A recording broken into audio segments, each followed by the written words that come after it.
कृष्ण स्नेह किचन मराठीमध्ये आपलं खूप खूप स्वागत आहे। आज आपण बनवणार आहोत चटपटीत शेवभाजी।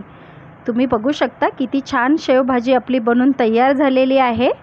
अतिशय झटपट बनून ही तयार होते आणि चवीलाही भन्नाट होते। चला तर मग शेवभाजीची रेसिपी पाहूया। शेवभाजी बनवण्यासाठी मी एक मोठ्या आकाराचा कांदा कापून घेतलेला आहे। काही सुक्या खोबऱ्याचे काप, 10 ते 12 लसणाच्या पाकळ्या, 2-3 छोटे छोटे आल्याचे तुकडे आणि कोथिंबीर तेलावरती भाजून मिक्सरला बारीक दळून त्याची एक पेस्ट बनवलेली आहे। आता गॅसवर कढई तापत ठेवायची आहे। त्यामध्ये 2 चमचे तेल घालून घ्यायचं आहे। तेल व्यवस्थित गरम झालं की यामध्ये 1 छोटा चमचा जिरे घालायचा आहे।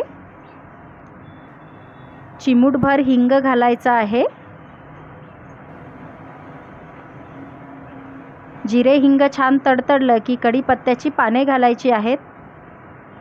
कढीपत्त्याच्या पानांना देखील छान तडतडून द्यायचं आहे। त्यानंतर बारीक कट केलेला 1 टोमॅटो यामध्ये घालायचा आहे आणि टोमॅटोला थोडासा सॉफ्ट होईपर्यंत परतवून घ्यायचा आहे।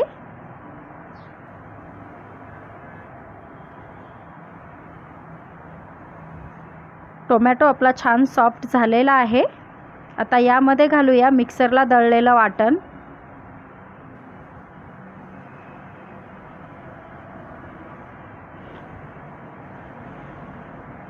आता व्यवस्थित तेलावरती वाटण आपल्याला परतवून घ्यायचं आहे, अगदी तेल सुटेपर्यंत। वाटण जेवढं चांगलं परतलं जाईल तेवढी शेवभाजीची चव चांगली येईल। वाटण आपलं छान तेल सुटेपर्यंत परतलेलं आहे।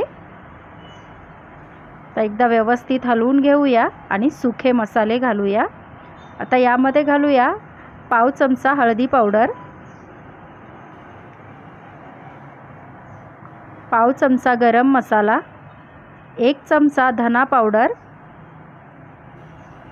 1 चमचा काश्मीरी लाल मिरची पावडर, याने शेवभाजीला रंग खूप छान येईल। पाव चमचा संडे स्पेशल गोडा मसाला आणि 1 चमचा शेवभाजी मसाला। सर्व मसाल्यांना व्यवस्थित मिक्स करून तेल सुटेपर्यंत परतवून घ्यायचं आहे।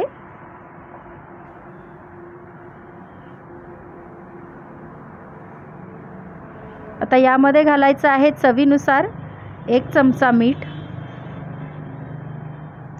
मिठाला देखील मसाल्यांमध्ये व्यवस्थित मिक्स करून घ्यायचं आहे।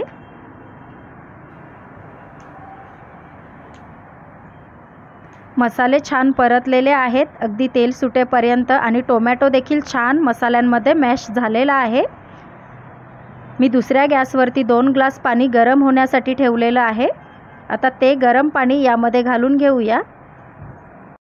गरम पाण्याचा वापर केल्याने शेवभाजीला चवही छान येते आणि शेवभाजीला तरी देखील चांगली येते। व्यवस्थित आता सर्व मसाले मिक्स करायचे आहेत। त्यानंतर गॅसची फ्लेम मीडियम करायची आहे आणि मीडियम आचेवरती शेवभाजीला 5 ते 6 मिनिटं शिजवून घ्यायचं आहे।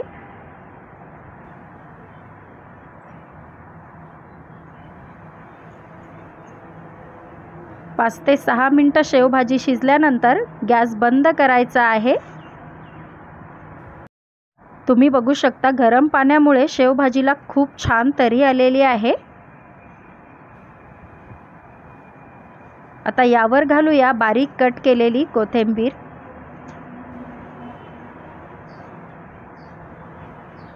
एका डिशमध्ये मी तुरकटी शेव घेतलेली आहे।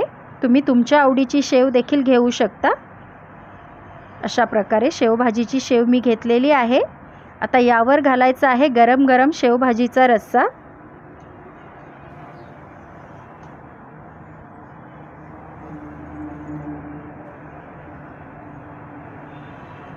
आता थोडीशी तरी आपण यावरती घालूया।